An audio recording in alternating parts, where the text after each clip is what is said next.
gamers, gals, and my non-binary pals. Something I wanted to talk about lately was when I was, large quotations, reacting to the station. At that point, video. it will become a little bit. And I just like look at the cards at the absolute top, like Molchambi Purulia, Molchambi Fuwalos, Shifter. You look at all of these cards and you kind of realize, as like a person or like a player of the game, like, oh my god, some of these cards, half the time when they resolve against you, you feel like you had no say in the argument. You feel like you basically just got rolled up like a fucking Trisket, and there's nothing like you could have done about this. Like, you get impermed, you're like, damn, should have had cross out. Get impulsed, should have had cross out. Thrusted, should have had delta. Like, most of these cards do not have any real significant counterplay, which is kind of what I want to talk about right now, in the sense where Yu-Gi-Oh is in a weird spot when it comes to the power level of decks. But when you look at like Tenpai, for example, like, let's be real, the Tenpai cards are like relatively balanced outside of like, you know, Sangan summoning or whatever. Like, the engine of Tenpai itself, for the most part, if you exclude the field spell, is kind of fair. It's like fair enough and interactable enough that like 1 to 2 interruptions is able to like stop this deck. Or like we can look at Snake Eye, which is, you know, a very powerful deck at its own point, but you can kind of see this progression over time in Yu-Gi-Oh, where decks slowly become stronger and stronger and stronger and are able to play around hand traps in a unique way, either by being like Diabell Star and just being able to like, it doesn't add it, or it doesn't like activate, or it doesn't summon from the deck. It like sets a card from the deck.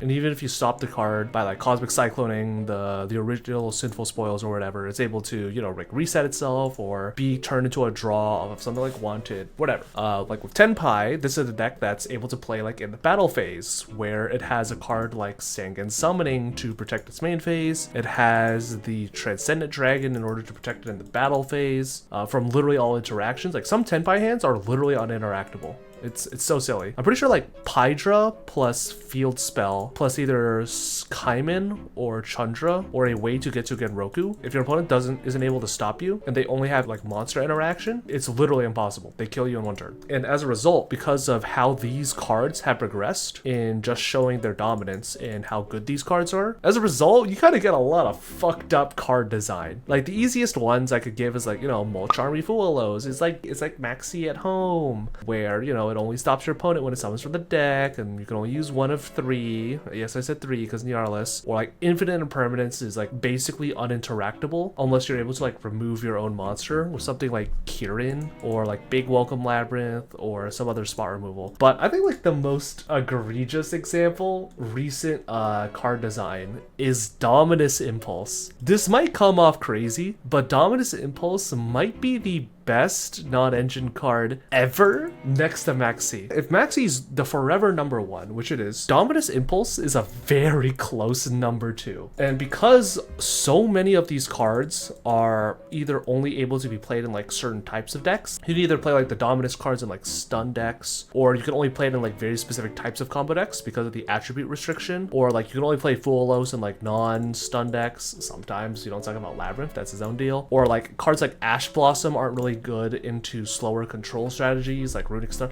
whatever. There's like 500 like weird deck building restrictions some of these cards have that make them not perfectly able to be suited into every single deck, just because engines are extremely large in other decks, or some decks just can't really afford to play like a random Ash Blossom playset in their main because it just takes up too much space, or they're a very specific kind of deck. It kind of leads to a weird diverging path that players have to make, in the sense where players are kind of forced to pick decks not based on like, I think that X deck is good, or I think that Y deck has a good meta matchup, or blah blah blah blah, or like whatever play patterns they think. Deck selection ends up kind of being this weird toss-up right now of how much non-engine can you cram into your deck as humanly possible, because the way how Yu-Gi-Oh card design is right now, decks either have to be able to function under like the tightest engine requirements ever. I mean, like, look at Tenpai, if it's like 6, 7, 8, 9, maybe 10 with Magma, 11, 12, 13, 14, 15 card engine requirements requirement, and you could play 25 non-engine cards. Even something like Azamina Snake Eye, you look at the non-engine piles, like 3, 6, 9, 12, 15 pieces of non-engine. Like I remember back then when like 9 non-engine was like a lot. Like 9 to 12 was like the standard because just decks needed it. You'll even see decks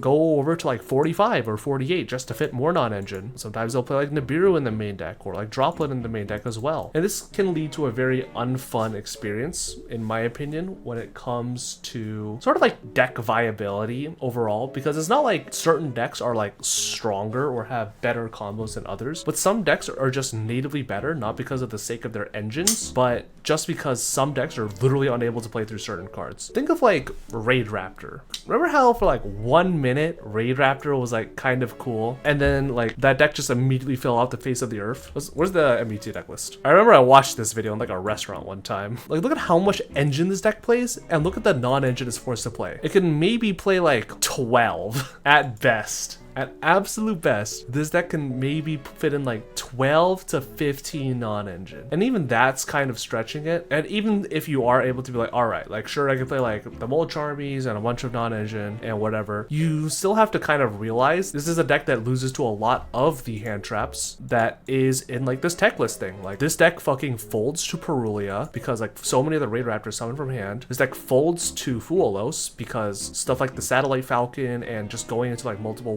Strixes makes it so your opponents get like 5 bajillion trillion cards. This deck loses to D-Shifter because it's a fucking graveyard deck, of course. It's like kind of a graveyard deck. We don't really talk about it. Loses to like Ash Blossom on like very specific Strix searches. Loses to Cosmic Cyclone in like the draw phase if you're only able to get like one of the rank ups, because if you know which card is the rank up because your opponent's only able to like get one, you just like Cosmic Cyclone it and then in the draw phase because it's only in the main phase, or they basically have no fucking cards anyway, so this cards being summoned means literally nothing. Loses to like Impulse on the fucking rank up. There are so many cards that are printed within the past couple of years that basically just invalidate deck design and deck choice, that it just feels very frustrating to play Yu-Gi-Oh right now. And again, Tenpai is like a very prime example of this min-maxing, because this is a deck that's gonna Lightning Storm you, then Raigeki you, and then Dark Hole you, and then they're just gonna hit you with like the normal summon Chandra battle phase, or the enter battle phase activate Sangen Kaiman, or oh, you have no more cards left in interaction, activate Sangen summoning, normal summon fucking Pydra. That sort of like, these sort of factors just make it extremely frustrating to play Yu-Gi-Oh at times and just feel like you'll just get sacked out of nowhere. You know what I mean? Because like some of these are just uninteractable on like the literal level. Like what are you supposed to do when you get like Raigeki Droplated, send like 4? What are you really supposed to do when you get like double Darkhold? What are you really supposed to do when you get like Fuwalos into Perulia and like you're already like 3 cards deep in your combo? Like you're just like fucked. There's like nothing you could do against like certain decks because they're just gonna kill you on the crackback, because deck engines have evolved so well and evolved to be so powerful that nothing you as a player are able to do once you get met with these extremely just annoying ass cringe board breakers. At least that's just kind of how I feel. A lot of people find that the format's very fun because a lot of like powerful cards are able to like sort of trade 1 for 1. Fuwalos makes like a quote unquote interesting mini game in regards to like how you're able to extend and how meta decks are forced to pivot into very specific lines, and it really tests like player and deck knowledge. But there's the much bigger side of the argument where it's like, instead of printing cards that force players to play in a really specific shitty way, why don't we just make decks that aren't cancer to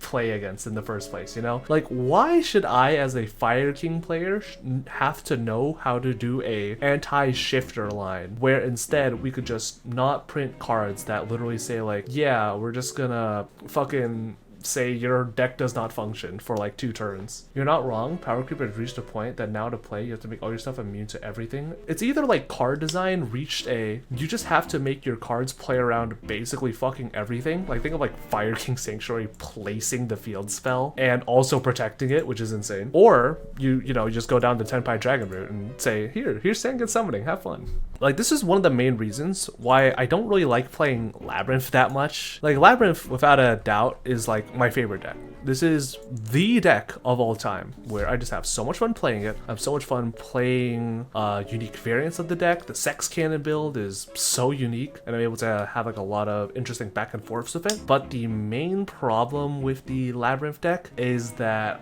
holy shit, this is one of those decks that actually does just lose to like Dominus Impulse. This is a deck that loses to Imperm on Ariana if I don't have like Lady of the Labyrinth able to be set up. This is a deck that loses to like Ash Blossom on Big Welcome. This is a deck where you could do a 3-card combo on your opponent's turn or your own turn to like do the Coup Clock Chandelier slash Stovey Shuffle, and like you're like, ah yes, I'm gonna activate Big Welcome Labyrinth and I'm gonna get a bunch of draws and I'm gonna fucking cum my pants and see Ariana Grande, and then your opponent just goes like Ash Blossom, and then you like look at your hand of like 2 remaining cards and like you're fucking cock out and you're just like, oh, this is bad. And like I know Labyrinth is a very specific example and blah blah blah blah, but it is a very apparent issue that is found in basically every deck. It is an issue that is found within almost every single deck except like maybe Tenpai and like Snake Eye variants, and those are because those decks are just so over pushed, and eventually we're gonna see those decks get nerfed and we're gonna see an influx of lower power decks and people are gonna be like, oh yay, the format is solved, and then eventually we're gonna get like, I don't even know what the next deck could be, like some White Forest variant that's